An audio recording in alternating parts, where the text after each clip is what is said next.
ला हौला वला कुव्वता इल्ला बिल्लाहिल अलिय्यिल अज़ीम। अऊज़ु बिल्लाहिस समीउल अलीम मिनश शैतानिर लईनिर रजीम। बिस्मिल्लाहिर रहमानिर रहीम।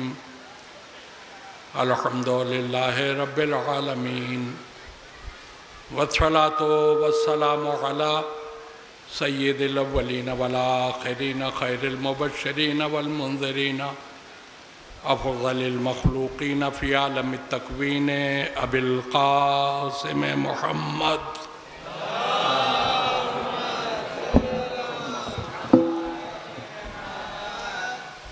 व आलिहि तय्यबीन ताहिरीन अल मासूमीन अल मज़लूमीन व लअनतुल्लाहि अला अदाइहिम अजमईन मिन लैलिना हाज़ा इला यौमिद्दीन। अम्मा बअद फ़क़द क़ाल अल्लाहु तबारक व तआला फ़ी किताबिहिल मुबीन व हुवा अस्दक़ुस सादिक़ीन। बिस्मिल्लाहिर रहमानिर रहीम। ला इलाहा इल्लल्लाह। सलावत भेजे मोहम्मद वाले मोहम्मद।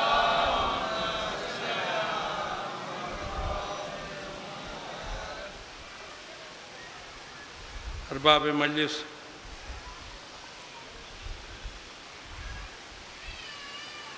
तिलावत करदा आय करीमा के ज़ैल में जिस गुफ्तगू का आगाज़ मैंने कल आप हज़रात के सामने किया था, अब वो आखिरी मरहले में है।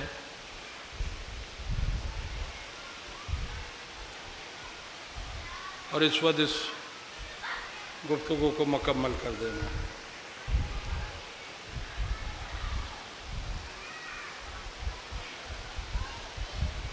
वो हमारा एक खुदा जिसके अलावा कोई हमारा अल्लाह नहीं,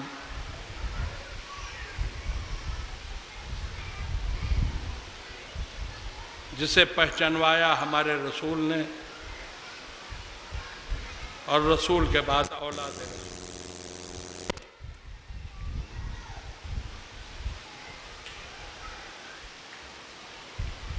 मारिफत इलाही की राहों में आगे बढ़ने के लिए कल मैं याद कर चुका, लफ्ज़ें बदल कर आपके सामने पेश कर रहा हूँ। तबलीग दीन और मारिफत इलाही की राहों में आगे बढ़ने के लिए पैगंबर इस्लाम ने अल्लाह से एक ताकतवर मददगार मांगा, मौला अली की शक्ल। अल्लाह ने अपने हबीब की दुआ सुनी और अली जैसा मददगार उन्हें दे दी।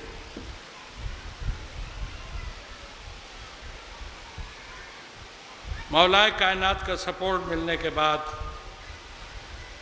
पैगंबर ने दीन को उस मंजिल पर पहुंचा दिया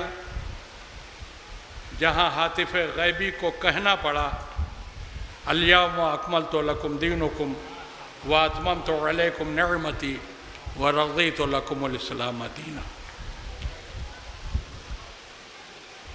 तबलीग का वो मरहला जिसके इब्तदाई दौर में पैगंबर खून पसीना एक कर रहा था, लेकिन मादूदे चंद लोगों के अलावा दायरे इस्लाम में दाखिल होने वाला कोई नहीं था। लेकिन यही तबलीग बढ़ते बढ़ते जब अपने इख्तितामी मंजिल पर पहुंची तो फिर कैफियत बदली हुई थी। अब अल्लाह खुद अपने नबी से खिताब कर रहा है। आप मुलाज़ा फरमाइएगा, बिस्मिल्लाहिर्रहमानिर्रहीम। इज़ा जाअ नस्रुल्लाहि वल फतह व रअयतन्नास यदखुलून फ़ी दीनिल्लाहि अफ़वाजा फसब्बिह बिहम्दि रब्बिका वस्तग़फिरहु इन्नहु कान तव्वाबा। मेरे हबीब, अल्लाह की मदद आपको पहुंच गई। अल्लाह ने आपको कामयाबियों से हमकनार कर दिया। अल्लाह की मदद के नतीजे में आप फतहयाब हुए। अब तबलीग की जिस इब्तदाई मंजिल में आप एक एक को कलमा पढ़ा के दायरे इस्लाम में दाखिल कर रहे थे, वही आज तरक्की की इस मंजिल पर है कि अब लोग फौज के फौज इस्लाम में दाखिल हो रहे हैं। अब आप पर लाजिम है कि ये कामयाबी जो आपको अल्लाह की मदद के नतीजे में मिली है, उसके जवाब में बतौर शुक्रिया आप अपने पालने वाले के हम्द की तस्बीह पढ़िए और इस्तिग़फ़ार कीजिए। देखिए, मैं यहाँ तक आपको ले आया, लेकिन इतनी खामोशी के साथ तकरीर करना मेरे बस में नहीं है। कुछ तो आप भी बोलते रहिए ताकि मुझे लगे कि आप सुन रहे हैं।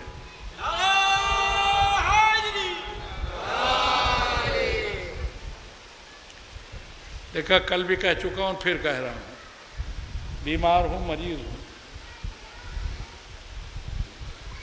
और अभी सपहर वाली मजलिस का पसीना सूखा नहीं था कि फिर आर्डर पहुंच गया, चलिए मजलिस तैयार है, तो हाजिर हो गया हूं। लेकिन अगर आप लोगों का सपोर्ट न मिलेगा तो पढ़ना मुश्किल हो जाएगा। सभी हज़रात मिलकर एक बावाज़ बुलंद सलावत भेजिए, मोहम्मद वाले मोहम्मद।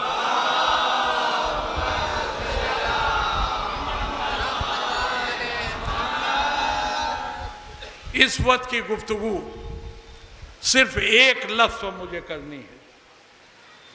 सूरह नसर की तिलावत की मैंने अभी, जिसमें अल्लाह ने अपने नबी से इस्तिग़फ़ार का मुतालबा किया। इस्तिग़फ़ार के सिलसिले से इतना कह दूं, बहुत सूखा लफ्ज़ है, बहुत ही खुश्क लफ्ज़ है, लेकिन कमोबेश 40 साल से आपके दरमियान आ रहा हूं और मेरी तकरीर सुनने वाले जानते हैं कि मैं सूखी तकरीर कर ही नहीं पाता। तो करूंगा मैं अपने ही अंदाज में, मगर आप अपने अंदाज में थोड़ी सी तब्दीली लाइए, सलावात का सहारा देते रहिए।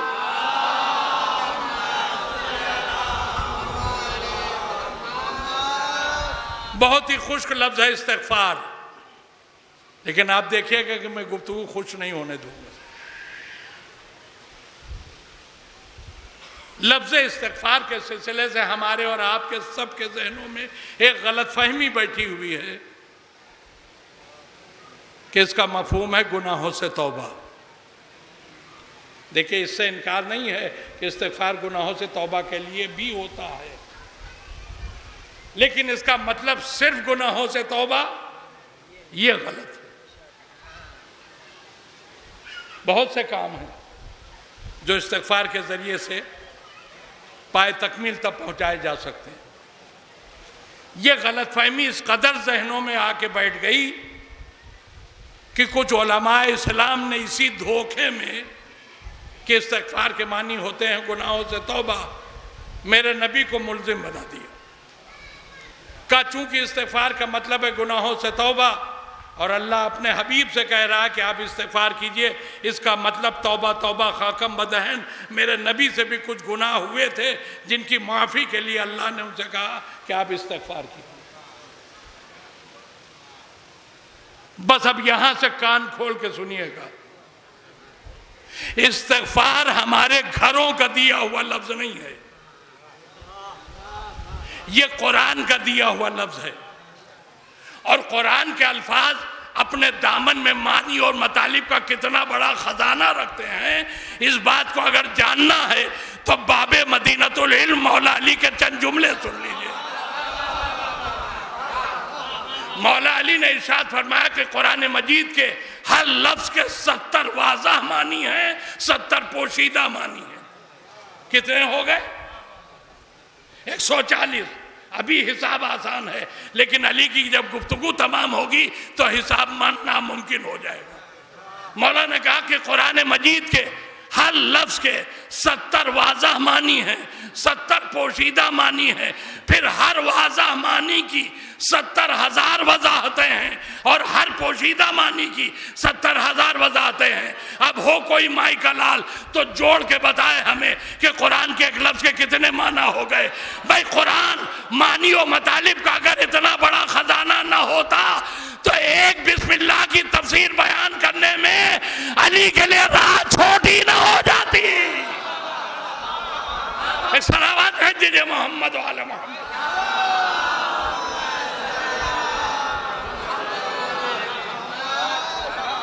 फकर 4 लफ्जों पर मुश्तमिल आयत, बिस्मिल्लाह रहमान रहीम। और अब जब मौला तफसीर करने बैठे तो रात खत्म हो गई, तफसीर खत्म नहीं हुई। अब आप इसी से अंदाजा लगा सकते हो तो लगा लें कि कुरान के अल्फाज कितने मफाहिम रखते हैं। अब मैं आपको एक वाकया भी सुना देता हूं, इससे भी आपको अंदाजा हो जाएगा कि इस्तिग़फ़ार कितने मफाहिम रखता है। और उसके बाद कुरान की आयतें। अब ये जो वाकया सुनाने जा रहा हूं, ये वाकया भी मौला अली ही से मंसूब है और ये उस जमाने का वाकया है जब मेरे मौला के पास ज़ाहिरी हुकूमत भी थी। मस्जिद कूफा में मिंबर पर अली हैं, वाज़ो नसीहत का सिलसिला जारी। सिलसिले वाज़ो नसीहत रुका, मजमे में एक शख्स खड़ा हो गया हाथों को जोड़कर, मौला मेरी एक परेशानी दूर कर दीजिए। का परेशानी बता? का मैंने बहुत गुनाह किए हैं, कोई ऐसी तरकीब बता दिए कि अल्लाह मेरे सारे गुनाहों को माफ़ कर दे। का जा इस्तिग़फ़ार किया कर, अल्लाह तेरी ख़ताओं को माफ़ कर देगा। देखिए ये वही हल बताया जो हमारे दिमागों में बैठा हुआ। का जा इस्तिग़फ़ार किया कर, अल्लाह तेरे गुनाहों को माफ़ कर देगा। ये बैठा तो एक और खड़ा हो गया। का मौला अब मुश्किलें ही आसान करने बैठे, एक मेरा मसला भी है, का तू भी बता। का हम जिस इलाके में रहते हैं वहां कहत पड़ गया, बारिश नहीं हो रही। मौला कोई ऐसी दुआ बता दे जिससे पढ़ा करें बारिश हो जाए। का जा इस्तिग़फ़ार किया कर, तेरे इलाके में बारिश हो जाएगी। ये बैठा तो एक और खड़ा हो गया, मौला एक मेरी परेशानी भी, का तू भी बता। का दुनिया की सारी नेमतें अल्लाह ने दी हैं, एक नेमत औलाद से महरूम हूं, कोई ऐसी दुआ बता दे जिसे पढ़े अल्लाह हमें साहिब औलाद बना दे। का जा इस्तिग़फ़ार किया कर, अल्लाह तुझे कसरत से औलाद देगा। ये बैठा तो एक और खड़ा हो गया, मौला एक परेशानी मेरी भी है, का तू भी बता। का इतना गरीब हूं कि 2 वक्त की रोटी सुकून से नहीं मिलती, रिस्क में इजाफे के लिए कोई दुआ बता दी। का जा इस्तिग़फ़ार किया कर, अल्लाह तुझे कसरत से रिस्क देगा। देखिए अगर मुश्किलें हल करने वाला मौला हो तो पूछने वालों की कमी नहीं होती। ये बैठा ही था कि एक और खड़ा हो गया, मौला एक परेशानी मेरी भी है, का तू भी बता। का मौला एक खजूर का बाग लगाया था, ये सोच के कि इसमें जो फसल आएगी उसी को बेच बेच के जो कमाऊंगा उसी से अपने बाल बच्चों को जिला लूंगा। ऐसी मौला मौसम की मार पड़ी कि पूरा बाग जल के खाक हो गया। अब मेरे पास रोजी का कोई जरिया ही नहीं रह गया। मौला बताइए क्या करूं। का जा इस्तिग़फ़ार किया कर, तेरा एक बाग जला है, तुझे अल्लाह कई बागों का मालिक बना देगा। सुन लिया आपने? यहां तक अली पहुंचे थे कि एक मर्तबा एक शख्स और खड़ा हो गया। अब नाम लूंगा तो आप जान लेंगे, जानी पहचानी तस्वीर है, जाना पहचाना इंसान है, जानी पहचानी शख्सियत है। अब्दुल्ला इब्ने अब्बास जानते हैं ना, शागिर्द मौला अली हैं, मौला के चचेरे भाई भी हैं। इब्ने अब्बास खड़े हो गए हाथों को जोड़ के, मौला एक बात समझ में नहीं आई। का तुम्हारी समझ में क्या नहीं आया? का इतने लोगों ने आपसे सवाल किया मुख्तलिफ उन्वाना से, आपने सबको एक ही हल बता दिया, जाओ इस्तिग़फ़ार किया करो। अली ने कहा इब्ने अब्बास लगता है तुमने कुरान नहीं पढ़ा। क्या सुन रहे हैं आप? ये वो कह रहा जिसने खुद पढ़ाया है।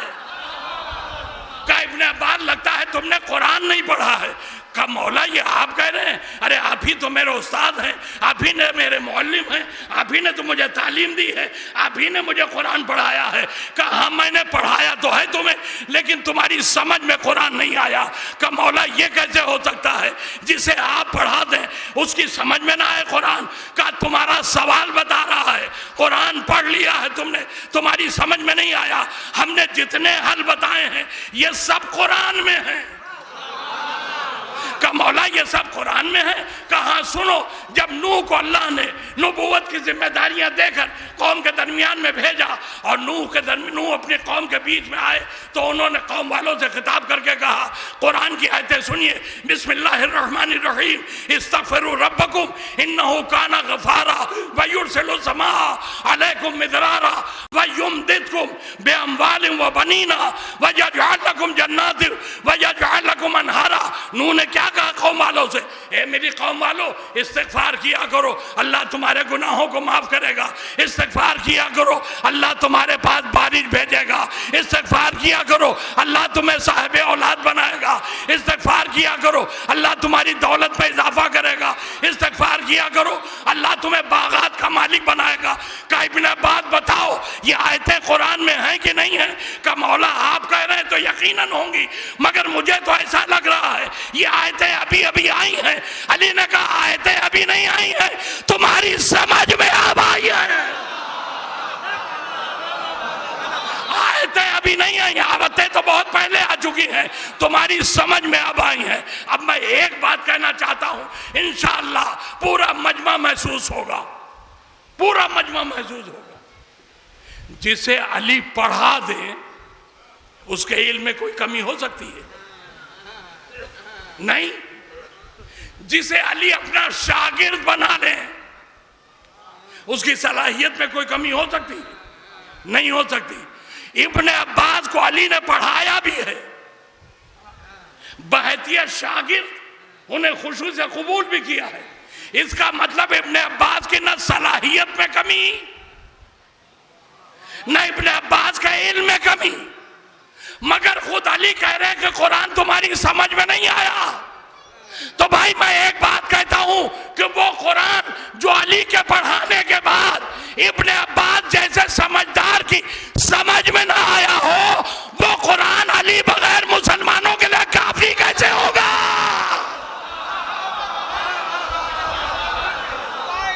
सलावत भेजिए मोहम्मद।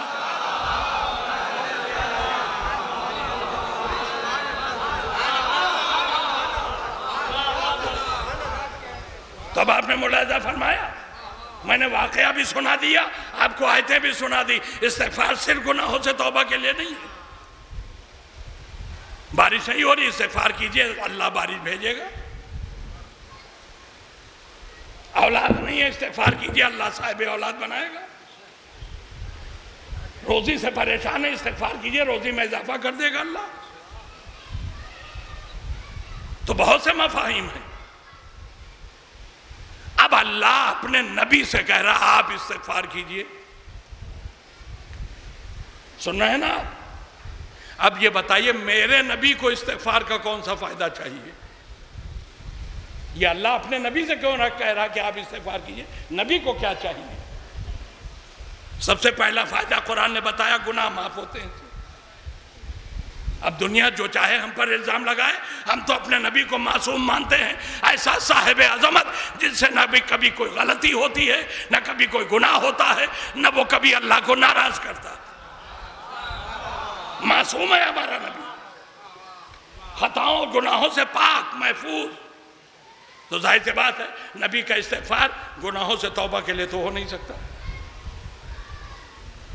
अब अगला फायदा कुरान बता रहा है कि इस्तिगफार करने से बारिश होती है। तो क्या मेरा नबी इस्तिगफार इसलिए करेगा ताकि बारिश हो जाए? अब मैं फिर आपको एक वाकया सुना देता हूं, मगर सलावत आप सुनाइए, वाकया मुझसे सुनिए।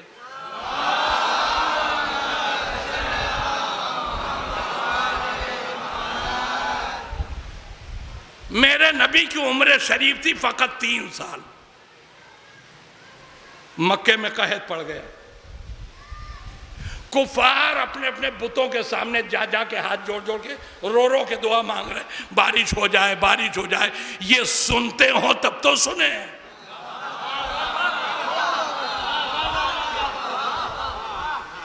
दुआ मांग मांग के थक गए, बारिश नहीं होनी। जब किसी सूरत से बारिश न हुई, आजिज आ गए ये कुफार, तो अब आए अबू तालिब के पास। क्या सुन रहे हैं आप? अब आए जनाब अबू तालिब के पास, और अब जुमले सुनिएगा जो इन कुफार ने अबू तालिब से कहे। ए अबू तालिब, हम तो अपने खुदाओं से मांग मांग के थक गए, नहीं होना थी, बारिश नहीं हुई, अब जरा आप ही अपने खुदा से दुआ कर दीजिए। आए अरे मैंने क्या कहा, आपने सुना ही नहीं। कुफार कह रहे हैं अबू तालिब, हम तो अपने खुदाओं से मांग मांग के थक गए, मगर नहीं होना थी, बारिश नहीं हुई, अब जरा आप ही अपने खुदा से दुआ कर दीजिए। तो मैं तो कहता हूं इस दौर के मुसलमानों से उस दौर के काफिर अच्छे थे, जो जान रहे थे हमारा खुदा और है, अबू तालिब का खुदा और है। सलावत भेजिए मोहम्मद।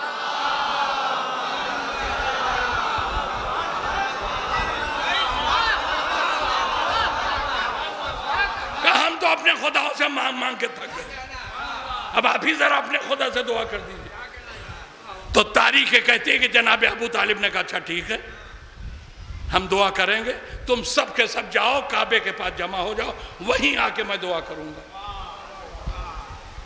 अब ये जितने बदबूदार अबू थे, अबू लहब, अबू जहल, अबू सुफियान, जितने थे सब अपने अपने साथियों को लेके काबे के पास जमा हो गए। ये खुशबूदार अबू एक बार अपने बैतुल शरफ में गया और चंद ही लम्हों में बाहर आया तो 3 साल के पैगंबर को गोद में लिए, सीधे आए काबे के पास। काबे तक पहुंच के पैगंबर को गोद से उतारा और दीवार काबा से सटा के, बिल्कुल मिला के, चिपका के नबी को खड़ा कर दिया। और उसके बाद अबू तालिब ने हाथ उठाए। अब दुआ सुनिएगा अबू तालिब की, हाथ उठाए दुआ के लिए, मेरे मालिक। आप ये बताइए ऐसे हाथ उठा के किससे दुआ की जाती? मेरे मालिक, तुझे अपने इस बंदा खास का वास्ता, आय आय आय, मेरे मालिक तुझे अपने इस बंदा खास का वास्ता भेज दे बारिश। भाई इतना कहना ही था कि बादल उठना शुरू हो गए। अब जब बादल उठने लगे तो लोग घबराए कि कहीं बारिश न शुरू हो जाए, हम भीग जाएं, तो लोग भागे। अबू तालिब ने कहा भागो नहीं, भागो नहीं, तुम में का आखिरी इंसान जब तक अपने घर न पहुंच जाएगा उस वक्त तक ये बादल बरसेंगे नहीं। क्या सुना मेरे दोस्तों तुमने? कहा तुम में से आखिरी इंसान जब तक अपने घर न पहुंच जाएगा ये बादल बरसेंगे नहीं। देखिए बारिश होती है मशीयत इलाही से, बारिश होती है मर्जी इलाही से। अबू तालिब जानते हैं ये बारिश कब होगी। तो मैं एक बात कहता हूं, मानो अबू तालिब को काफिर, ऐसे काफिर पर करोड़ों सलाम जो मर्जी इलाही जान रहा हो।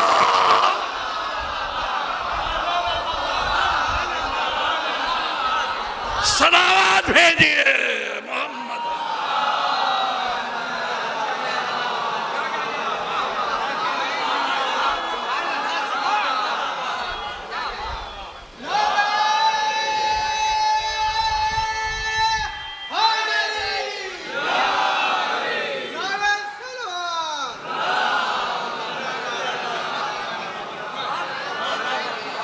तुम में का आखिरी आदमी जब तक अपने घर न पहुंच जाए ये बादल बरसेंगे नहीं। दुआ के लफ्ज याद हैं, मालिक तुझे अपने इस बंदे खास का वास्ता।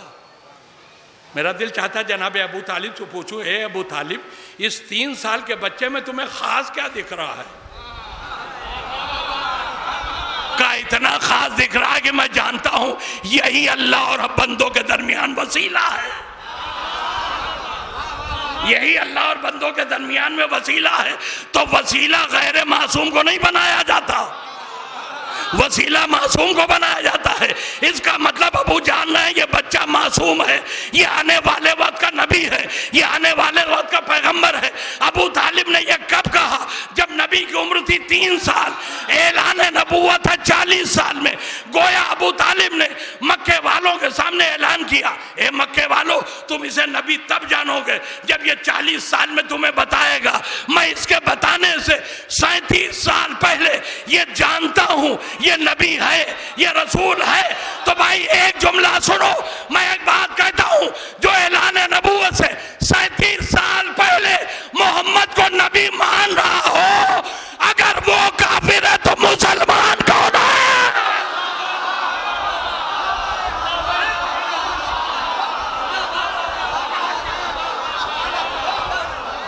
सलावत भेजिए मोहम्मद वाले।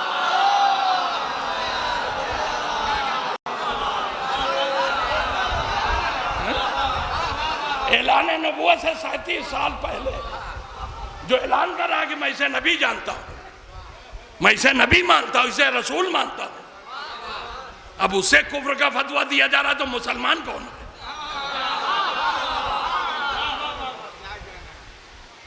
तो आपने मुलाजा फरमाया, नबी को वसीला बना के दुआ मांगी गई, बारिश हो गई। तो जिसके सदक़े में दुनिया बारिश पा रही हो, क्या मेरे उस नबी को बारिश बुलाने के लिए इस्तिग़फ़ार जैसी मेहनत करनी पड़ेगी? मैं तो ये जानता हूं कि मेरा नबी अल्लाह का हबीब है, हबीब जिसे चाहा जाए, हबीब खुदा है, ये अल्लाह का चहीता बंदा है। मेरा नबी तो फकत चाह जाए पूरी दुनिया पानी पानी हो जाएगी।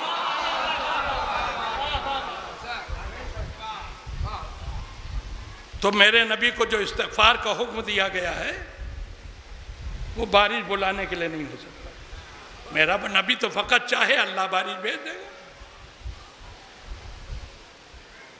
अब अगला फायदा कुरान ने बताया कि इस्तिग़फ़ार के जरिए से दौलत मिलती है। तो क्या मेरा नबी दौलत पाने के लिए इस्तिग़फ़ार करेगा?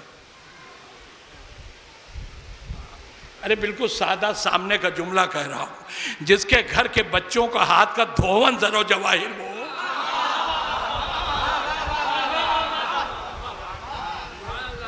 उसे अव्वल तो दौलत की जरूरत ही नहीं। और अगर मेरे नबी को कभी दौलत की ख्वाहिश भी हो तो यकीन जानिए कायनात का हर खजाना मेरे नबी के कदमों पर कुर्बान हो जाएगा। इस्तिग़फ़ार करने की जरूरत नहीं मेरे नबी को दौलत पाने की। अब एक फायदा और बताया कुरान ने कि इस्तिग़फ़ार के जरिए औलाद कसरत से होती है। तो क्या मेरा नबी कसरत नस्ल के लिए इस्तिग़फ़ार की मेहनत करेगा? अब देखिए, जो बात कहने जा रहा हूं इसमें आपके फहम और आपकी समझ का इम्तिहान है। अब मुझे देखना है कितने पास होते हैं, कितने फेल होते हैं।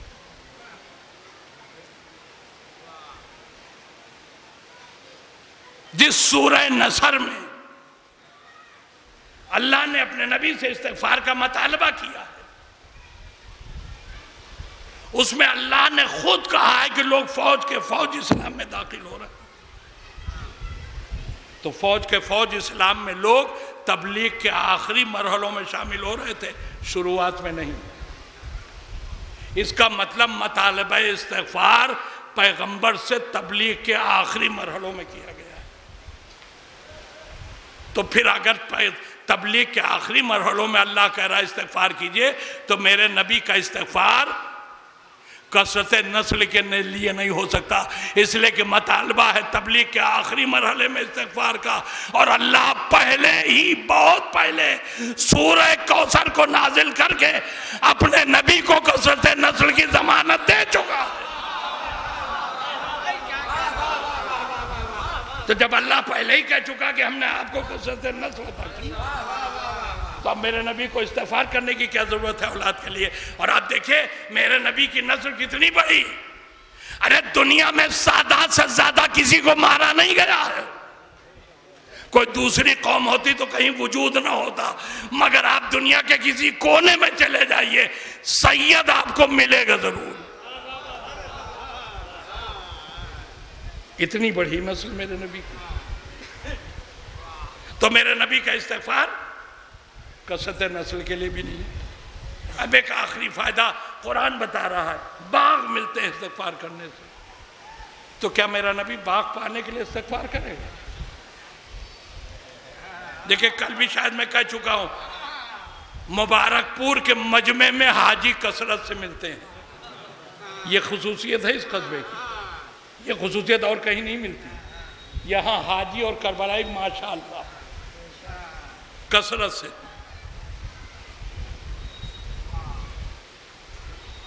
तो हाजियों से पूछ लीजिएगा जो मैं कह रहा हूं वो सही है या गलत है। हाजी जब हज के लिए जाता है तो 2 शहरों में जाता है, मक्के में, मदीने में। अब जो लोग हज कर आए हैं उनसे पूछिए,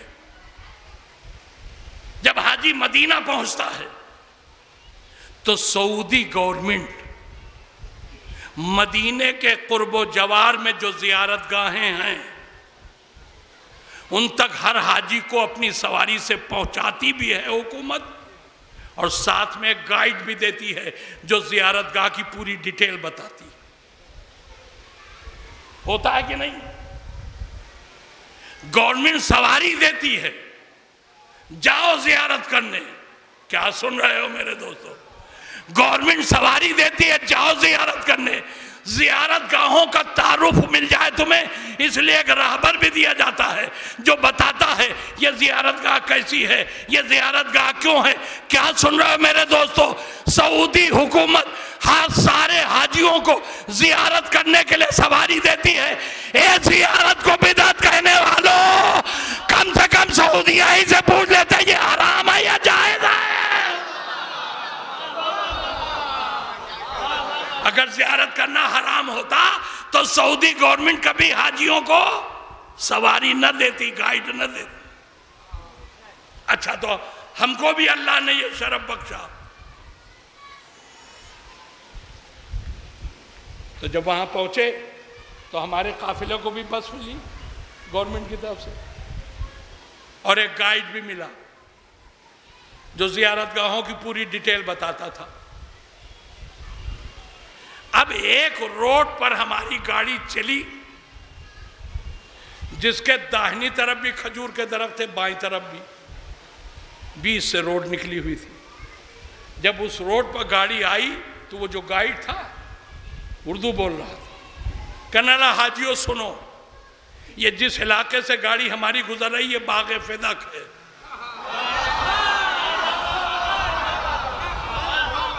ये बाग़े फ़िदक है जो रसूलुल्लाह को यहूदियों ने दिया था। मगर उसके बाद जो बात उसने कही वो सुनने लायक है।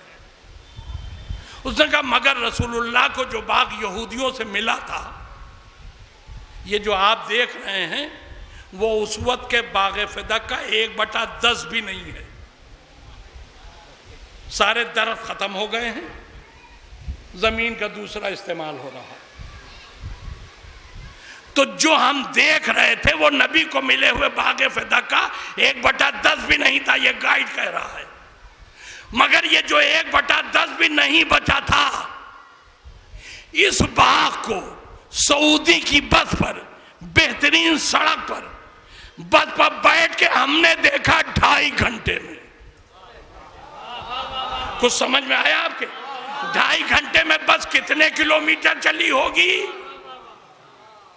ये 2.5 घंटे हमने देखा उस बाग को जो नबी को मिले हुए बाग का 1/10 भी नहीं था। आप सोचिए कि जो नबी को मिला था कितना बड़ा रहा होगा वो।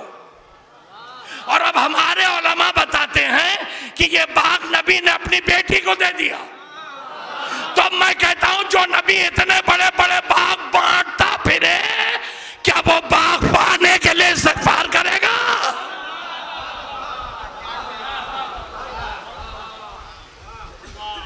तो मेरे नबी का बाग पाने के लिए भी इस्तिग़फ़ार नहीं है।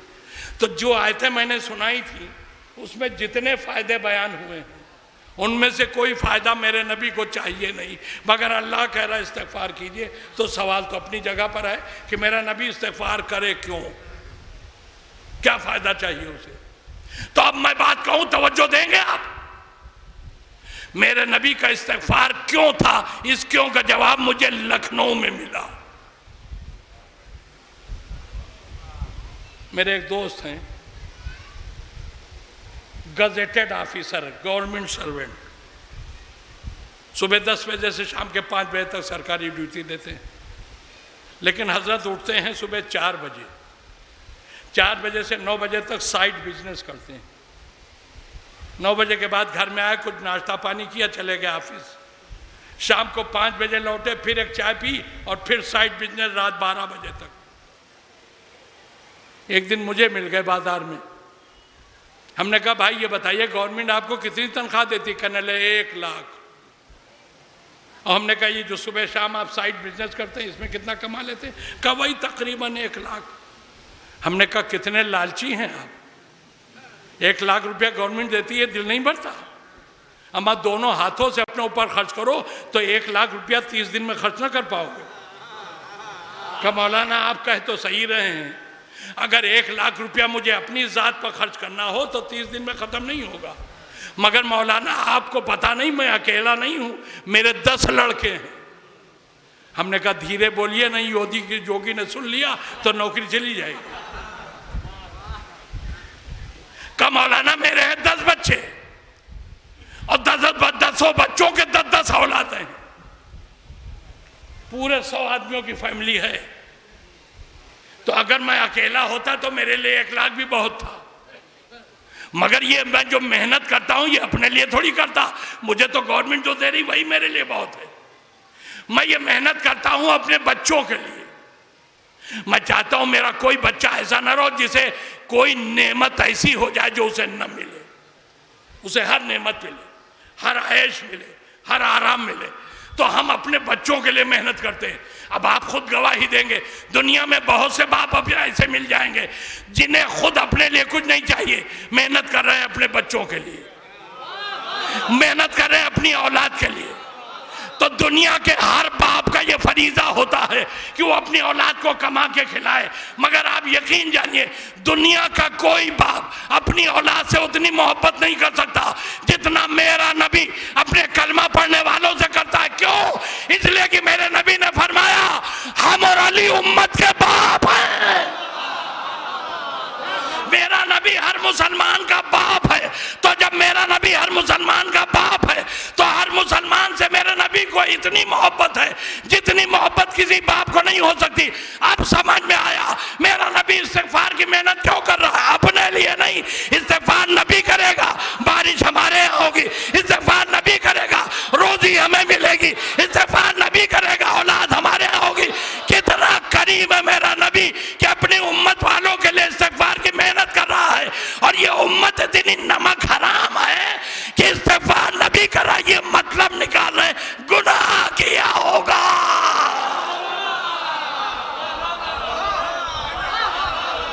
सलावत भेजिए।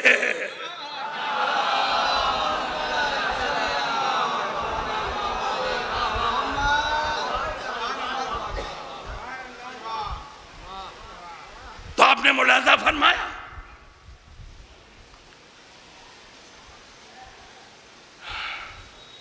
अब इस्तिग़फ़ार का एक फ़ायदा और सुनिए। ये तो कुरान की आयतें मैंने सुना दी आपको जिनमें इस्तिग़फ़ार के फ़ायदे आपने देख लिया। एक फ़ायदा और सुनिए इसी कुरान से।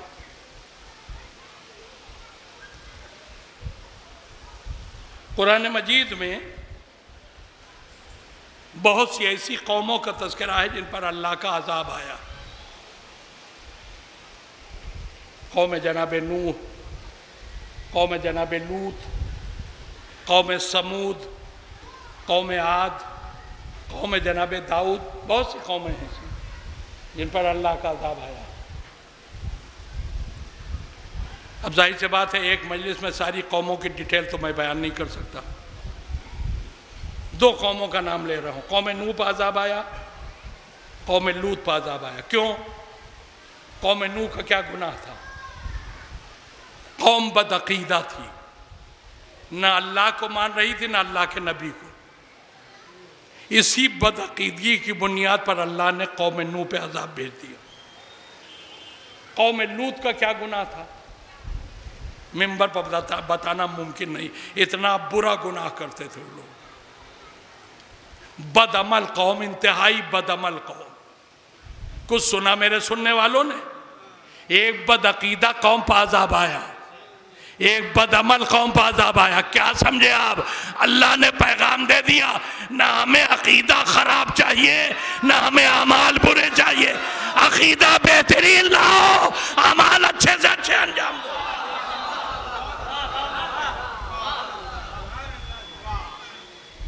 अच्छा, देखिए आप लोग सिर्फ हम ही से बुलवा रहे हैं, अब मैं आपसे बुलवा रहा हूं।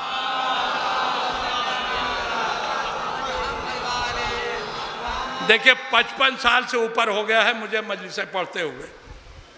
70 बरसातें खाई हुई जैसे खपरेल होती है, ओले भी पड़े तो टूटने वाली नहीं, वैसे ही मैं हूं। जैसी सलवात चाहिए भेजिए, हम जितना याद करके आए हैं उतना सुनाए बगैर उतरेंगे नहीं।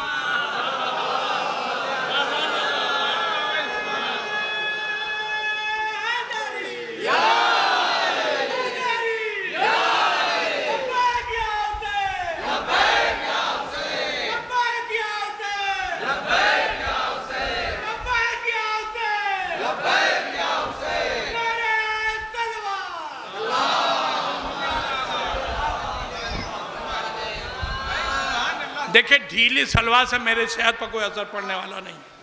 हाँ इतना ज़रूर है कि आप लोग अगर ढीली सलवार भेजेंगे तो हम ये समझ के यहाँ से जाएंगे कि आपके घर की बीवियों ने, आपके घर की औरतों ने आपको फाके से घर से बाहर कर दिया। अब अपने घर की औरतों की इज्जत बचाना हो तो सलवार ज़ोरदार भेजिए, मोहम्मद वाले मोहम्मद।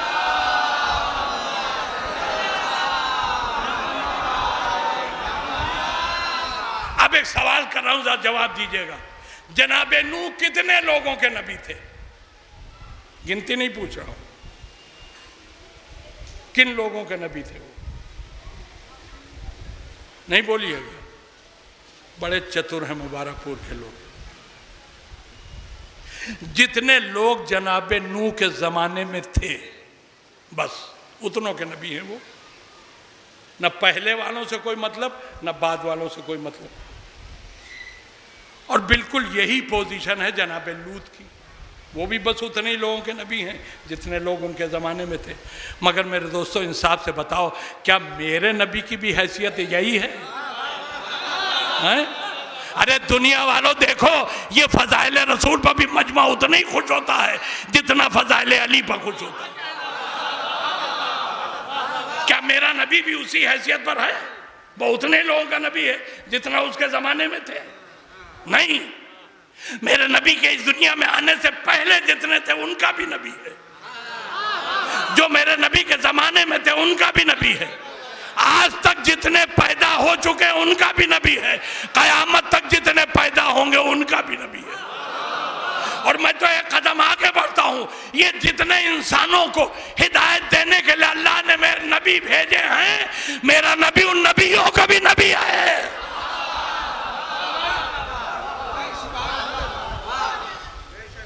इसका मतलब जितने लोग हिंदुस्तान में रहते हैं ये सब मेरे नबी के उम्मती, जो लोग अमेरिका में रहते हैं वो सब मेरे नबी के उम्मती, जो अफ्रीका में रहते हैं वो भी मेरे नबी के उम्मती, जो इंग्लैंड में रहते हैं वो भी मेरे नबी के उम्मती, जो यूरोप में रहते हैं वो भी मेरे नबी के उम्मती, जो गल्फ में रहते हैं, अरब दुनिया में रहते हैं वो भी मेरे, यानी कोई बचा नहीं है जो मेरे नबी का उम्मती ना हो। है ठीक?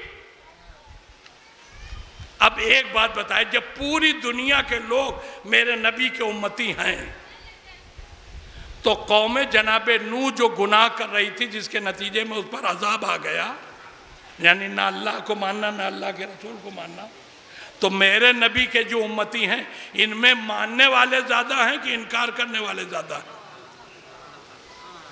बोलिए, मानने वाले ज्यादा हैं या इनकार करने वाले ज्यादा? इनकार करने वाले ज्यादा हैं। तो जिस गुनाह की वजह से अल्लाह को कौम नूह पर गुस्सा आ गया, गैज़ आ गया और उसने अजाब भेज दिया, वही गुनाह हमारे नबी की कौम कर रही है। मगर अल्लाह को गैज़ नहीं आ रहा कि इस पर भी अजाब भेज दे। इंसाफ से बताइए, सही बोल रहा हूं कि नहीं? अच्छा, आपका मुल्क हिंदुस्तान तो बहुत अच्छा है। अगर आप में से कोई यूरोप गया हो तो जरा सा पता कीजिए उससे, कौम लूत में जो गुनाह हो रहा था कसरत के साथ यूरोप और अमेरिका और इंग्लैंड में होता है। तो ये सब मेरे नबी की उम्मती तो हैं। तो अल्लाह कौम लूत पर तो गजबनाक हो गया, उसने जिब्रील के जरिए पूरा तख्ते जमीन उलटवा दिया।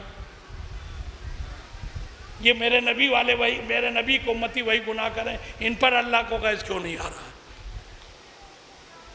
हाय, कोई जवाब किसी के पास? कुरान के पास जवाब है। ये मेरे नबी के उम्मतियों पर अज़ाब क्यों नहीं आ रहा? अब सुनिए अल्लाह अपने नबी से खिताब करके क्या कह रहा है। बिस्मिल्लाहिर्रहमानिर्रहीम, वमा कान अल्लाहु लियुअज़्ज़िबहुम व अंता फ़ीहिम। ए मेरे हबीब, जब तक आप इन लोगों के बीच में रहेंगे अल्लाह इन पर अज़ाब नहीं भेजेगा, इसलिए कि आप है रहमत और मेरा अज़ाब है गज़ब। तो रहमत और गज़ब एक साथ नहीं जमा होंगे। जब तक आप इनके बीच में रहेंगे, जुमले पर गौर कर रहे हैं कि नहीं? जब तक आप इनके बीच में रहेंगे अल्लाह करे मैं इन पर अज़ाब नहीं भेजूंगा। 1433 साल हो गए मेरे नबी को इस दुनिया से गए हुए,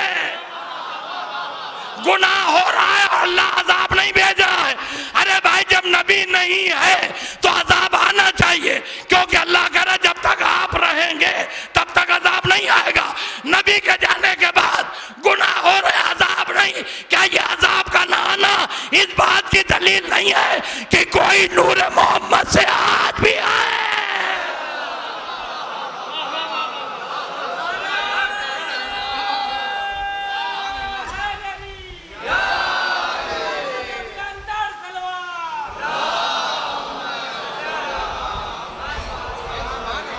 कोई नूरे मोहम्मद से, कोई नस्ले मोहम्मद से आज भी ऐसा है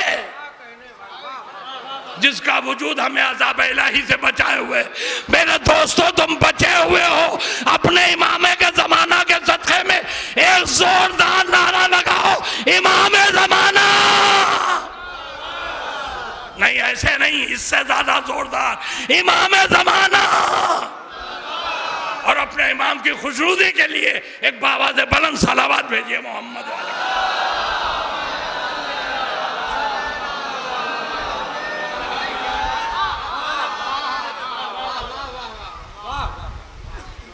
अच्छा, अल्लाह ने वादा किया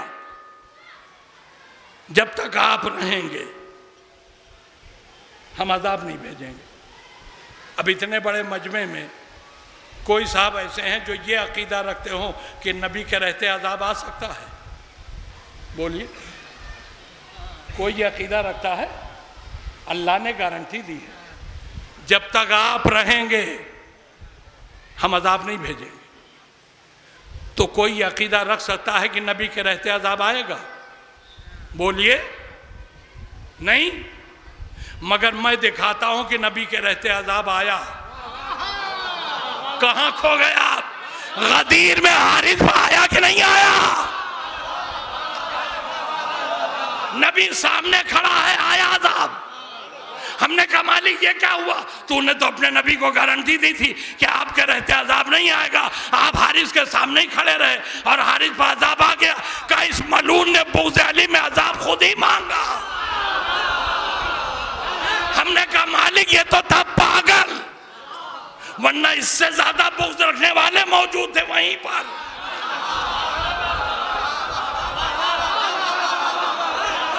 ये तो पागल था जिसने इजहार कर दिया और तुझसे अज़ाब मांग लिया और तूने भेज भी दिया। अरे तू हारिस से कह सकता था हारिस चाहे जितना अज़ाब मांगे तू, मैं अपने नबी को गारंटी दे चुका हूं कि आपके रहते अज़ाब नहीं भेजूंगा। तो अब तूने क्यों भेज दिया नबी के रहते? कहा चूंकि इसने बुग़्ज़ अली का इजहार कर दिया था इसलिए मेरे ऊपर वाजिब हो गया कि मैं इस पर अज़ाब नाजिल करूं। इसलिए कि नबी के रहते अज़ाब न भेजने की गारंटी मैंने इसलिए दी थी कि नबी नबी रहमत है, और जब नबी नबी रहमत है तो इसके रहते हुए इसकी रहमतों का फायदा सबको मिलेगा, अज़ाब नहीं आने पाएगा। मगर इसने चूंकि बुग़्ज़ अली का इजहार कर दिया, अज़ाब मांग लिया, तो मैं अज़ाब भेजकर ये बताना चाहता हूं कि नबी को मिलेगा, बुग़्ज़ अली रखने वाले को नहीं।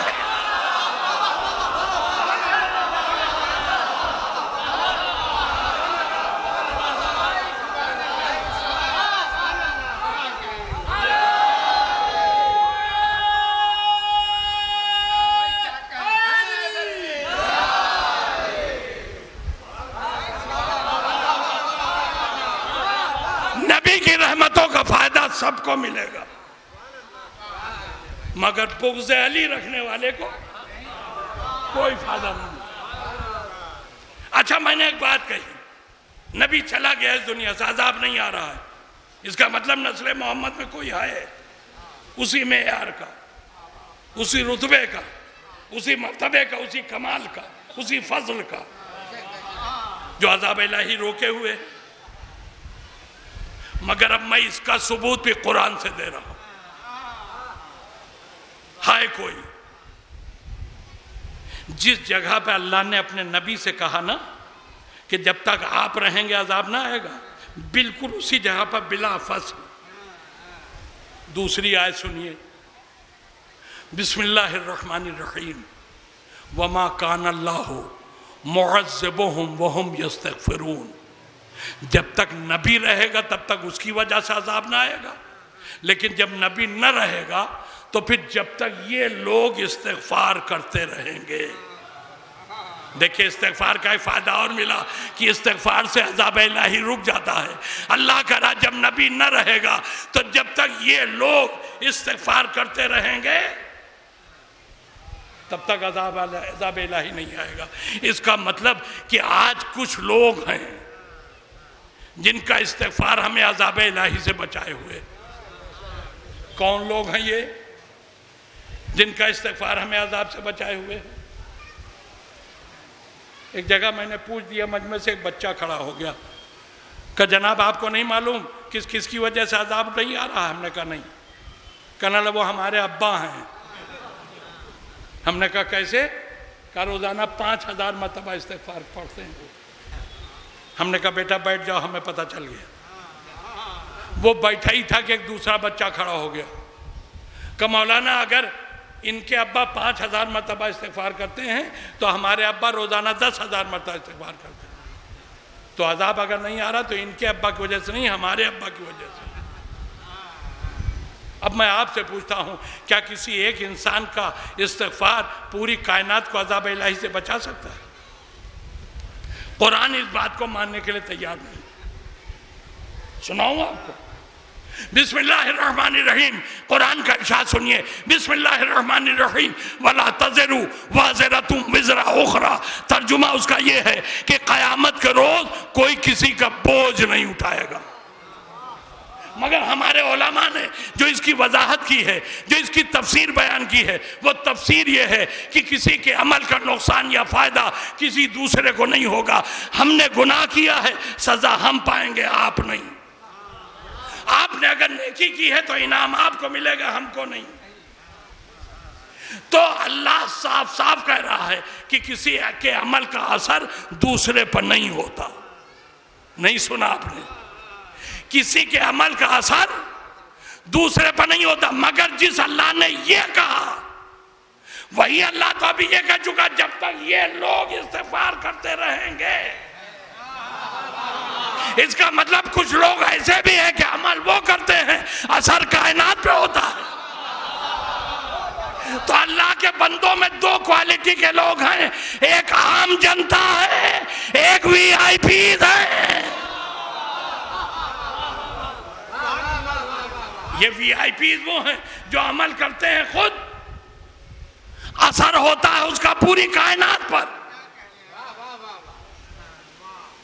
यानी ये लोग ऐसे हैं, इतना कायनात से जुड़े हुए लोग हैं। लफ्जों को कैद कीजिए तो आगे बढ़ूं। कायनात से ऐसे जुड़े हुए हैं ये कि अमल ये करते हैं, असर कायनात पे होता।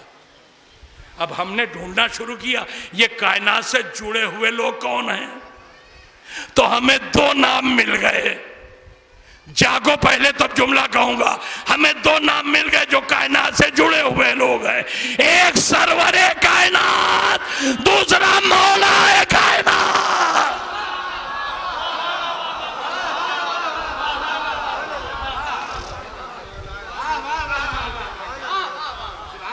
सरवरे कायनात यानी रसूलुल्लाह।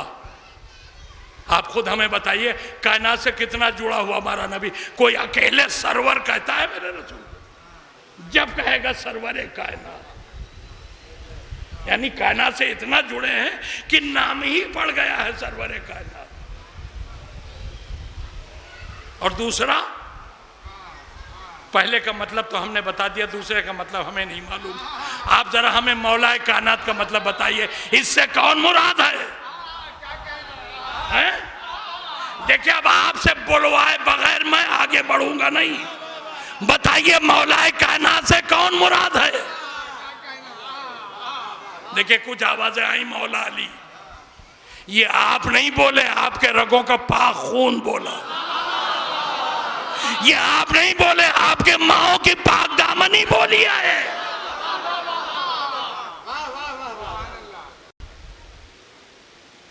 पर बिनाए अकीदत, बर्क बिनाए मोहब्बत, आपका जवाब 100% सही है, लेकिन बर बिनाए महल, महल के एतबार से जवाब गलत है। अल्लाह कह रहा नबी के रहते अज़ाब नबी की वजह से ना आएगा। नबी के बाद जब तक ये लोग इस्तिग़फ़ार करते रहेंगे तब तक अज़ाब ना आएगा। ये इस्तिग़फ़ार करने वाले हैं कायनात से जुड़े लोग। तो कायनात से जुड़े, एक हमने रसूल का नाम लिया, दूसरा आपने मौला अली का नाम लिया। तो जैसे रसूलुल्लाह जिस दुनिया में नहीं है, वैसे ही मौला अली भी तो नहीं है। अरे भाई, दुनिया में जैसे रसूलुल्लाह नहीं है, वैसे ही आज मौला अली भी नहीं है। इसका मतलब आज का अजाब मौला अली की वजह से नहीं रुका है। आप कहेंगे साहब तो बड़ी मुश्किल में आपने डाल दिया, मौलाए कायनात आप ही ने कहा, और मौलाए कायनात के मानी हम अली ही जानते हैं। बिल्कुल सही आपने कहा, इसलिए कि लफ्ज मौला सबसे पहले अल्लाह के लिए इस्तेमाल किया। मेरे नबी ने अल्लाह हो मौला ही, दोबारा इस्तेमाल हुआ रसूलुल्लाह के लिए, वाना मौलल मोमिनीन। उसके बाद मेरे नबी ने कहा वमन कुंतो मौला हो फहाजा अलीयुन मौला। तो अल्लाह और रसूल, उसके बाद मौला का लफ्ज इस्तेमाल हुआ मौला अली के लिए। तो चूंकि सबसे पहले रसूल के बाद मौला अली के लिए इस्तेमाल हुआ है लफ्ज मौला, इसीलिए जब मौला अली हम सुनते हैं तो हमारे जहन में, मौला कायनात सुनते हैं हमारे जहन में अली आ जाते हैं। अच्छा, तो एक बात बताइए, हमारे जितने मासूम हैं वो एक एक सिफत से जाने जाते हैं, तो क्या जिस सिफत से हमारा जो मासूम जाना जाता है वो सिफत दूसरे मासूम में नहीं है? मैं मिसाल के तौर पर कहता हूं, मेरा चौथा इमाम इबादत की सिफत से जाना जाता है, तो क्या हमारे सारे इमाम आबिद नहीं थे? हमारा पांचवा इमाम इल्म के, ये पांचवा इमाम इल्म की सिफत से जाना जाता है, तो क्या हमारे बाकी इमाम आलिम नहीं थे? हमारा छठा इमाम सच्चाई की सिफत से जाना जाता है, क्या हमारे सारे इमाम सच्चे नहीं थे? सब में सब कमाल है, सारे सिफात सब में है। तो फिर आपका सवाल हो सकता है कि फिर किसी एक सिफत से किसी एक को क्यों पहचाना जा रहा है? तो सुनिए, हमारे जिस मासूम ने अपनी जिस सिफत का सहारा लेकर अपने दुश्मन की नाक रगड़ दी,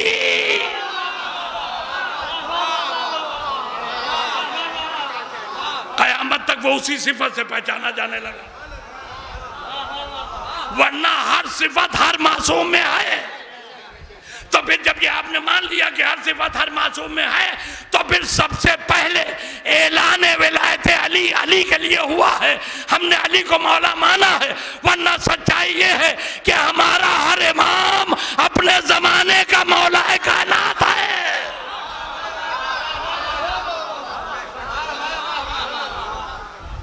अली अपने ज़माने के मौलाए कायनात, हसन अपने ज़माने के मौलाए कायनात, हुसैन अपने ज़माने के मौलाए कायनात, सज्जाद अपने ज़माने के मौलाए कायनात, बाकिर अपने ज़माने के मौलाए कायनात, जाफर सादिक अपने ज़माने के मौलाए कायनात, मूसा काजिम अपने ज़माने के मौलाए कायनात, अली रज़ा अपने ज़माने के मौलाए कायनात, मोहम्मद तकी अपने ज़माने के मौलाए कायनात, अली उन नकी अपने ज़माने के मौलाए कायनात, हसन अस्करी अपने ज़माने के मौलाए कायनात। मगर हसन अस्करी के बाद अब हमें कोई मौलाए कायनात दिख नहीं रहा है, मगर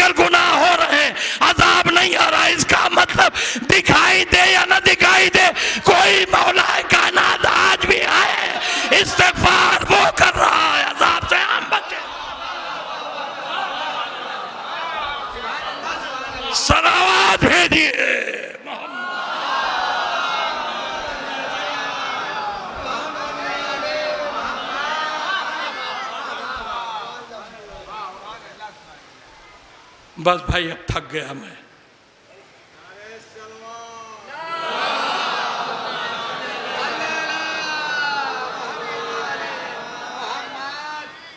खत्म कर दूं? हैं?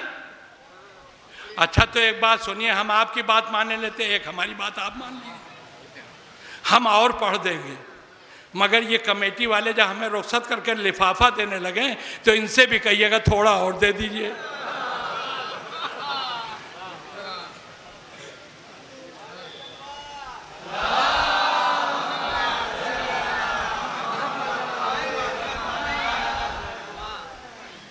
अच्छा थोड़ा सा सुन लीजिए, मैं वाकई थक गया।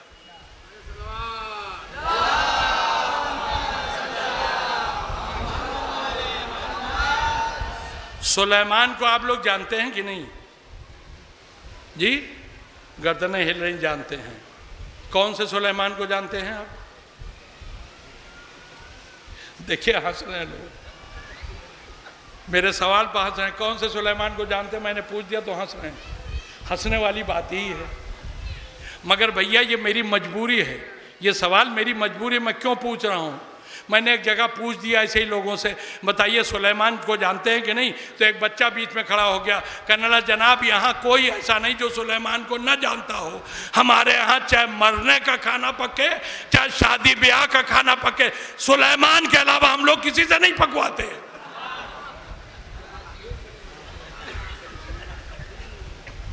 तो अब मुझे पूछना पड़ जाता है कि आप सुलेमान को जानते हैं कि नहीं, कहीं ऐसा ना हो कि वहाँ यहाँ भी कोई सुलेमान बावर्ची हो और आपको लोग कह रहे हो कि आप सुलेमान को जानते हैं।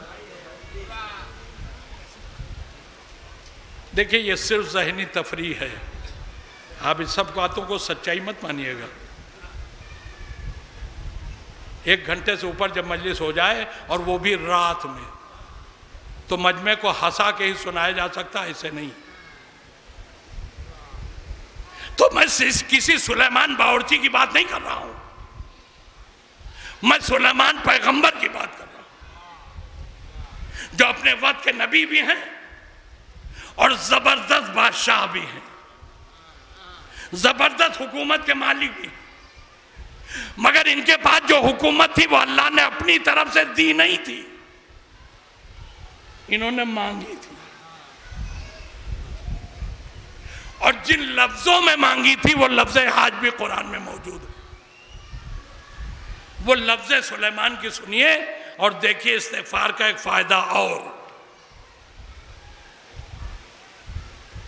सुनो सुलेमान ने कैसे मांगा। बिस्मिल्लाहिर्रहमानिर्रहीम, रब्बिग़फ़िरली व हबली मुल्कन ला यंबग़ी ले अहदिम मिन बअदी। ए पालने वाले, मेरा इस्तिग़फ़ार कबूल कर ले और मुझे ऐसा मुल्क दे दे जैसा मेरे बाद किसी और को न दे। देखिए इनका मेन मकसद मुल्क हुकूमत मांगना था, मगर मुल्क मांगने से पहले उन्होंने कहा रब्बिग़फ़िरली, मेरा इस्तिग़फ़ार कबूल कर ले। इसका मतलब मुल्क मांगा है, बाद में इस्तिग़फ़ार करके बैठे हैं। तो ये मुल्क मांगने से पहले इस्तिग़फ़ार करने की क्या जरूरत थी? ये नबी का मामला है, किसी आम इंसान का नहीं को जो जी में आया कर दिया। नबी वही करता है जो होना चाहिए। मुल्क मांगने से पहले इस्तिग़फ़ार सुलेमान का इस बात की दलील है कि अल्लाह ये बताना चाहता है कि अगर तुम्हें इक़्तिदार चाहिए तो इस्तिग़फ़ार करो, हम तुम्हें हाकिम बना देंगे। देखिए इलेक्शन का ज़माना करीब है, किसी नालायक को ये नुस्खा बता न दीजिएगा।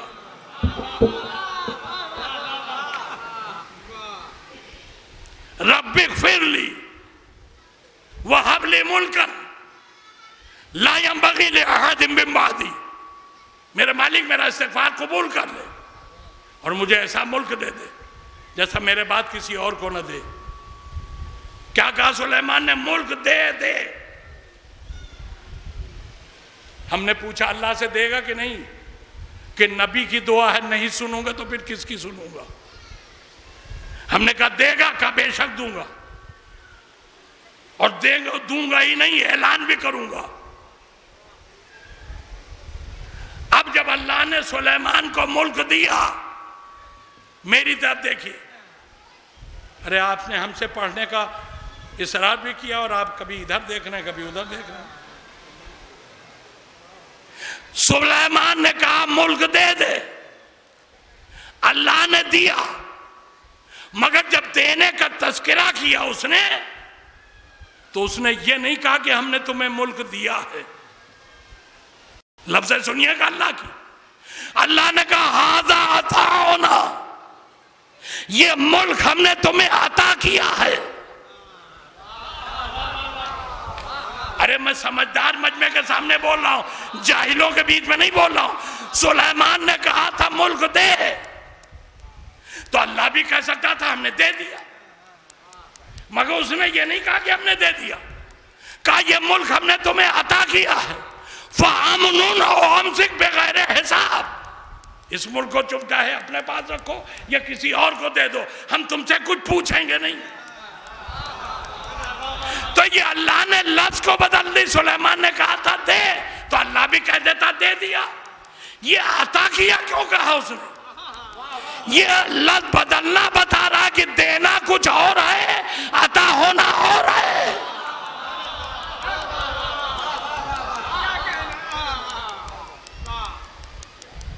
अब मैं एक मिसाल दूं तो उस पर समझ में आ जाए। मान लिया आपके यहां कोई प्रोग्राम होना है, 2 देग बिरयानी पकनी है, आपके घर में भगोने इतने बड़े बड़े नहीं हैं, तो आप जाएंगे टेंट हाउस भगोने लेने के लिए। टेंट हाउस वाले ने आपको भगोने दे दिए, तो अब दे दिए तो अब आप इसे वापस न कीजिएगा। उसने भगोने आपको दे दिए, तो अब आप उसे वापस करेंगे कि नहीं?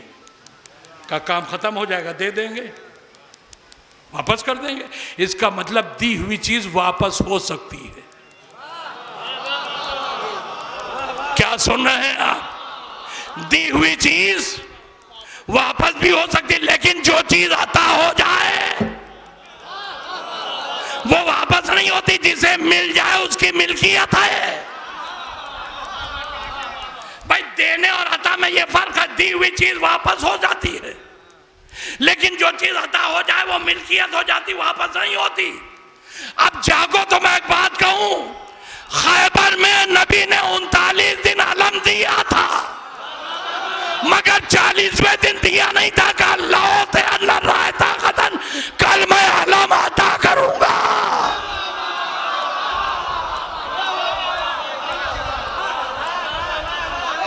उनतालीस दिन नबी ने मुसलमानों को अलम दिया था, तो दी चीज वापस हो सकती है। इसीलिए सुबह जिसको दिया, जब वो भाग के शाम को वापस आया तो उससे वापस अलम ले लिया, कल दूसरे को दे दिया, वो भी भाग आए तो शाम को उनसे भी ले लिया, तीसरे दिन किसी और को दे दिया। तो दी हुई चीज वापस हो सकती है। 39 दिन मेरे नबी ने अलम दिया है, लेकिन 40वें दिन के लिए क्या कहा नबी ने? कल मैं अलम अता करूंगा। तो अब कल अलम जिसके हाथ में हो उसी की मिल्कियत है।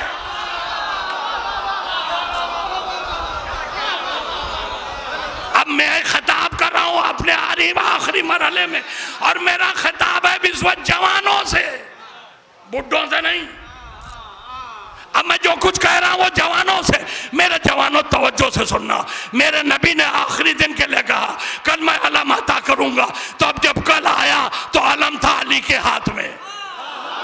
इसका मतलब ये अलम हो गया अली को अता, और अता होती है मिल्कियत।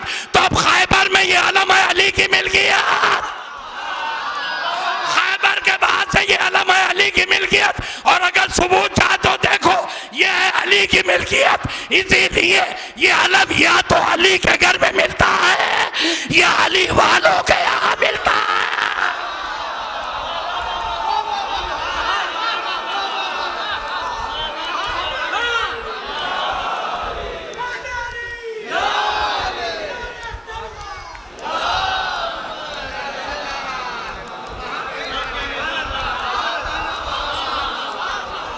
कहीं नहीं मिलेगा ये आलम। या तो अली के घर में मिलेगा या अली वालों के घर में मिलेगा। ये मिल्कियत है अली की दलील। बस मेरे दोस्त,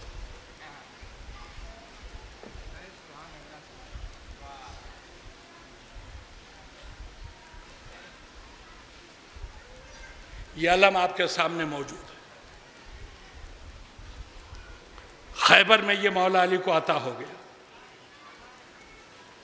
अब मैं आपसे एक सवाल करता हूं, आज अब आलम को जब आप देखते हैं तो आपको मौला अली याद आते हैं?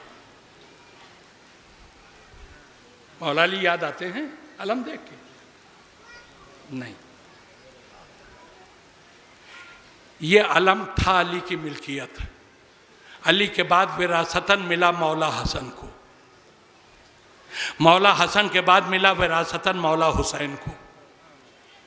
करबला में ये अलम लेके हुसैन आए थे। खैबर में ये अली की मिल्कियत था। अली के बाद मौला हसन की मिल्कियत बना, मौला हसन के बाद मौला हुसैन की मिल्कियत बना। करबला में ये अलम हुसैन ने अब्बास को अता कर दिया। अब ये कयामत तक अब्बास की मिल्कियत है। बस मेरे दोस्तों, मैं आ गया अपनी मंजिल। 1.25 घंटा पढ़ चुका। आप यकीन जानिए 3 महीने से शदीद हार्ट की बीमारी का शिकार हूं। न जाने कितनी बार मजलिसों में दर्द उठ चुका है मुझे। डॉक्टर कह रहे हैं ऑपरेशन कराइए फौरन, मगर अय्याम आज़ा की वजह से मैं ऑपरेशन नहीं करा रहा हूं। मेरी पूरे मजमे से अपील है, अगर मेरी तकरीर का कोई एक जुमला भी अच्छा हो, आपको लगा हो, तो मेरे हक में दुआ कीजिएगा। और सिर्फ इतनी दुआ कि जब तक ये सांसें हैं जिक्र अली ऐसे ही करता रहो, जब तक ये सांसें हैं करबला वालों का तज़किरा ऐसे ही करता रहो, मुझे मौत भी आए तो यही जिक्र करते हो। बस यही मेरी तमन्ना। तो अगर मेरी मजलिस का कोई जुमला आप सब में से किसी को अच्छा लग गया हो तो मेरे हक में यही दुआ कर दीजिए। बस मेरे दोस्तों, पहले ही दिन मुझसे कहा गया था ये प्रोग्राम जनाब ज़ैनब और जनाब अब्बास के नाम मखसूस है। मैंने अभी तक 2 मजलिसें पढ़ी, दोनों मजलिसों में शहजादी ज़ैनब का जिक्र भी किया मैंने और जनाब अब्बास का।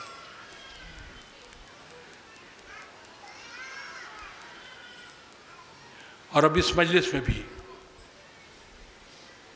उन्हीं दोनों के तज़किरे पर गुफ्तगू तमाम होगी।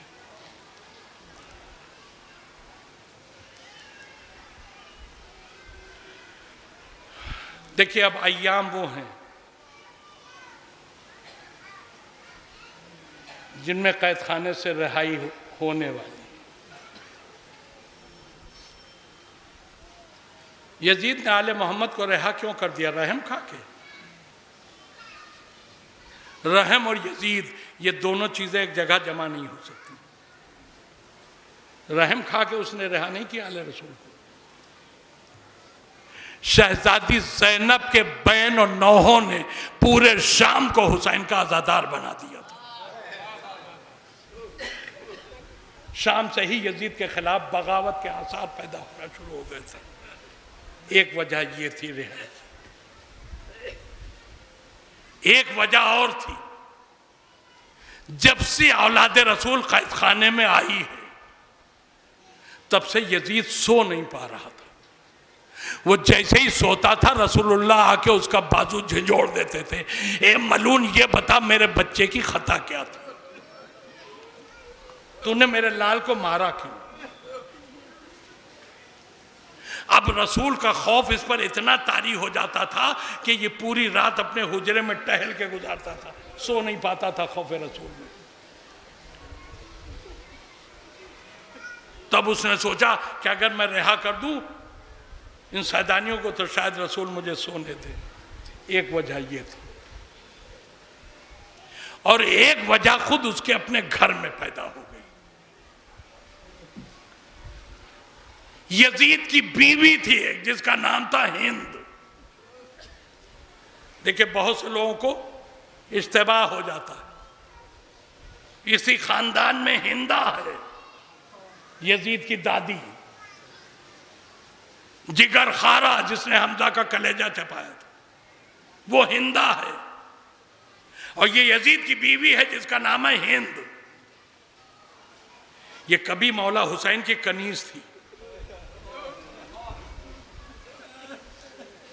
शहजादी ज़ैनब ने इसे तालीम कुरान दी थी, और जब इसकी तालीम मुकम्मल हो गई तो मौला हुसैन ने इसे आजाद कर दिया। कहा जा, मैं तुझे आजाद करता हूं। आजादी पाके जब ये इस घर से निकली तो शहजादी ज़ैनब की शागिर्दा थी, आके कदमों पर सर रख के कहती, शहजादी आपका एहसान मैं सारी जिंदगी भूलूंगी नहीं। आपने मुझे कुरान की तालीम दी है, मगर अफसोस यह है कि मैं यहां आपको कोई बदला नहीं दे पा रही। अब मैं यहां से जाऊंगी, मेरी शादी हो जाएगी। तो शहजादी एक गुजारिश है, जब मेरी शादी हो जाए तो आप मेरी ससुराल जरूर आइएगा, ताकि मैं आपके एहसानों का कुछ बदला अदा कर सकूं।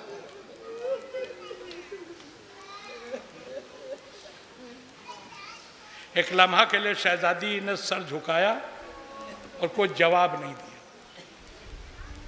इसने फिर कहा, शहजादी मेरे घर ना आइएगा। अब आले मोहम्मद किसी का दिल नहीं तोड़ते। कहा, जा तू कह रही तो मैं आऊंगी, मगर एक बात जान ले हिंद, जब आऊंगी तो मेरे सर पे चादर नहीं होगी, और जब मैं तेरे घर पहुंचूंगी तू मुझे देखेगी मगर पहचान ना पाएगी। शहजादी की बात थी, उसमें इतनी हिम्मत नहीं थी कि उन्हें कह सके कि ये आप कैसे कह रही हैं, मगर दिल में उसके तूफान जरूर आ गया।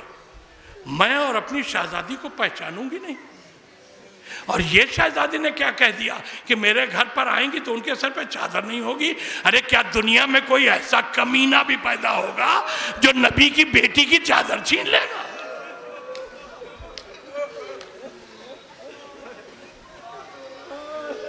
जमाना आगे बढ़ा, हिंद ज़ौजा यजीद बन के शाम आ गई, मदीना उजड़ गया, हिंद को पता नहीं है। करबला में हुसैन का भरा कर लुट गया, हिंद बेखबर है। आले मोहम्मद कैद होकर शाम आ गए, हिंद को मालूम नहीं। पता कैसे चला उसे?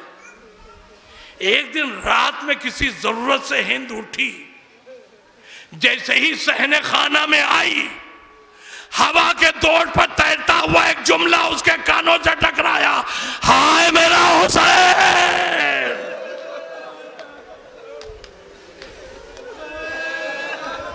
बस जैसे ही उसने इतना सुना, भागती हुई यजीद के हुजरे में आई, यजीद का बाजू हिलाया, उठ यजीद, ये कैदी कौन है जो मेरे मौला का नाम लेकर रो रहे हैं?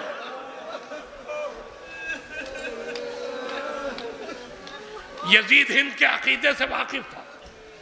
वो जानता था कि अगर मैंने बता दिया अभी कि किस हुसैन की बात हो रही है तो कयामत हो जाएगी। उसने नहीं बताया। जब नहीं बताया तो हिंद कहती, ठीक है न बता, सुबह होने दो, मैं खुद कैद खाने में जाके कैदियों से मिल के पूछ लूंगी तुम कौन हो। सुबह हुई किसी जरूरत से, हिंद ने कैद खाने में कनीज को भेजा, जाओ कैदियों से कह दो ज़ौजा यजीद हिंद तुमसे मिलने आ रही। मेरे 100 दोस्तों जुमला सुनोगे। जैसे ही कनीज ने आके कैद खाने में इतना कहा, एक मतलब मेरी शहजादी उठी, आवाज दी, बीबियों दुआ मांगो मैं मर जाऊं।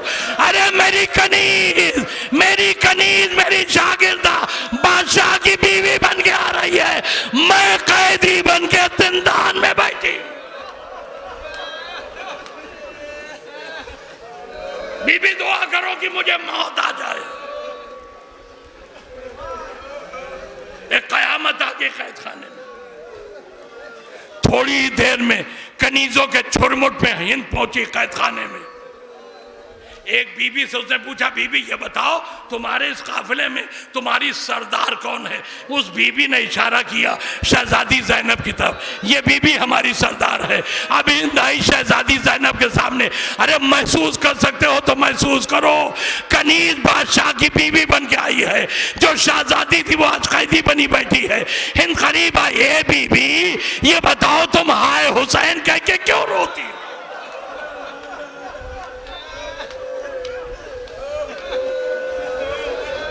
तुम हाय हुसैन कह के क्यों रहती हो? शहजादी ज़ैनब ने कहा, हिंद क्या करूं, हुसैन मेरे भैया का नाम था जो भूखा और प्यासा मारा गया।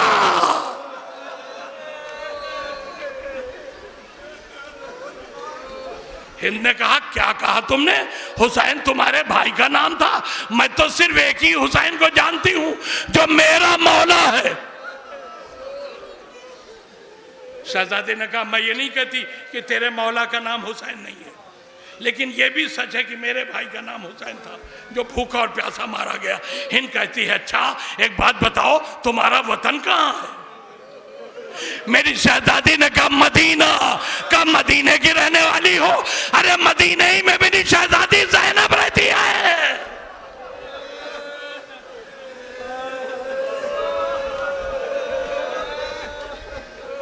हिंद ने कहा, अच्छा मदीने की रहने वाली हो तो ये बताओ मदीने के किस महल्ले में तुम्हारा घर है? इंसाफ से बताओ दोस्तों। अब ज़ैनब क्या जवाब दे? ज़ैनब ने डाढ़े मार मार के रोना शुरू कर दिया। हिंद कहती है, बीबी रोना बाद में, ये बताओ महल्ले किस महल्ले में तुम रहती हो? शहजादी ने कहा, महल्ला बनी हाशिम में। भाई इतना सुनना था। उसने कहा, शहजादा मेरी शहजादी महल्ला बनी हाशिम में रहती है, तुमने मेरी शहजादी को कभी देखा भी है? भाई ये सुनना था। ज़ैनब ने यूं सर को झटका दिया, चेहरे से बाल हटाए, ए जिसे तू शहजादी कह रही है मैं वही ज़ैनब तो।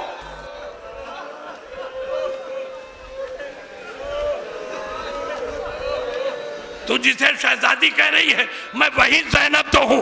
बाप जुमला सुनो, देखता हूं कौन है जो बर्दाश्त कर पाएगा। जैसे ही शहजादी ने कहा, जिसे तू शहजादी कह रही है मैं वही ज़ैनब तो हूं, भाई बता। हिंद खड़ी हो गई, खबरदार अपने को ज़ैनब बिन्त अली न कहना, इसलिए कि मेरी शहजादी का एक भाई अब्बास है।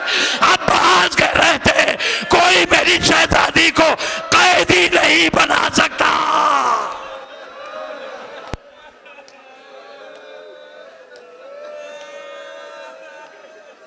मेरी शहजादी का एक भाई अब्बास है।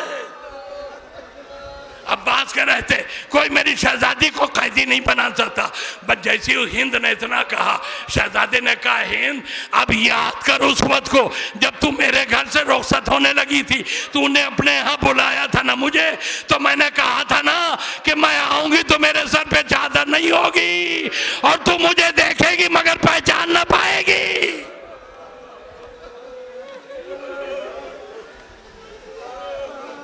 जज़ाकल्लाह जज़ाकल्लाह। अब हिंद ये सोचने पर मजबूर हो गई कि ये गुफ्तगू तो मेरी शहजादी से जब हुई थी तो वहाँ कोई और नहीं था, ये मेरी गुफ्तगू इस बीबी को मालूम कैसे हुई। बहुत थोड़ी देर तो खामोश खड़ी रही और उसके बाद घूमी अपनी एक कनीज की तरफ, कहा जा जरा मेरे रूम में जा, मेरे हुजरे में जा, मेरा जो कुरान रखा उसे उठा के ला। कनीज ने हाथ जोड़ा, बीबी यहाँ कुरान का क्या काम है, कुरान क्या करोगी? कहा शहजादी ज़ैनब की मेरी शागिर्दा, शहजादी ज़ैनब की मैं शागिर्दा रही हूँ, मुझे शहजादी ने कुरान पढ़ाया है और मुझे अच्छी तरह से याद है जब मेरी शहजादी के सामने कुरान लेके बैठती थी तो कुरान मेरे हाथों से उठकर पहले शहजादी के सर पर तवाफ करता था, फिर वापस आता था, तब मैं पढ़ती थी। आज मैं, ये बीबी दावा कर रही है कि मैं वही ज़ैनब हूं, तो मैं आज फिर कुरान खोल के इसके सामने बैठूंगी, देखती हूं कि कुरान इसके सर पर तवाफ करता है या नहीं। मेरे दोस्तों कनीज दौड़ी हुई गई, कुरान लेकर आई, आखिरी जुमला मजलिस तमाम हो गई। जैसे ही कुरान खोल के हिंद बैठी, कुरान उसके हाथों से उठा, ज़ैनब के सर पर तवाफ करने लगा। हिंद ने ये मंजर देखा, एक मरतबा तड़प गई, कदमों पे सर रख दिया, ए शहजादी ये क्या हो गया? कहा हिंद मेरा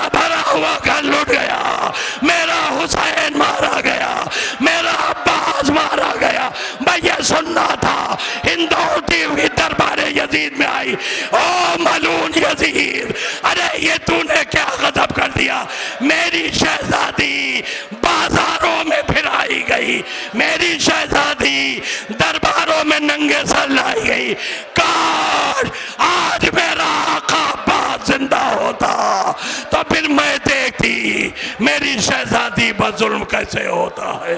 वाह गुरबता, वाह मोहम्मदा, वाह मुसीबत।